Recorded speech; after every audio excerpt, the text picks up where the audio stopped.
হাতটা যে এতটা বাজে অবস্থা হবে ভাবতেই পারিনি। তো সকালবেলায় ঘুম থেকে উঠে ব্রাশ করতে করতে আমাদের পাড়ার একটা মুদিখানার দোকান আছে, সেখানেই গেছিলাম।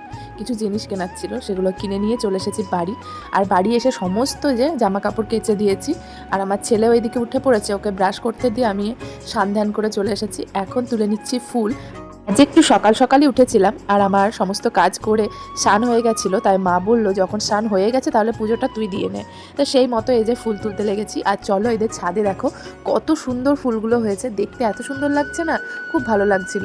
তাই তুলে নিলাম কিছু ফুল। আর এই যে দেখো কত ভালো লাগছে না দেখতে। আর বর্ষার জল পড়ে তো আরও বেশি ফুল হয়েছে।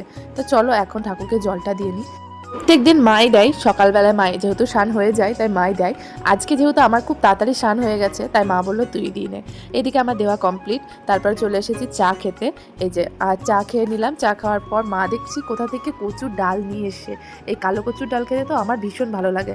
আর এই যে মা বললো তাহলে কেটে দে, আমি ভাতটা বসিয়ে দিয়েছি। আমি সেই মতো এই যে কাটতে বসে পড়েছি। অর্ধেক কাটা হতে না হতে প্রচণ্ড পরিমাণে হাত চুলকোচ্ছে আর ফুলে গেছে। তো আমি কাটা ছেড়ে দিয়ে এই যে দেখো কত কেটেছি, কাটা ছেড়ে দিয়ে আমি তো উঠে পড়লাম। মাকে বললাম সমস্ত জিনিস তুমি ফেলে দাও, মানে এটা যদি খাওয়া হয় গলা পুরো চুলকাবে।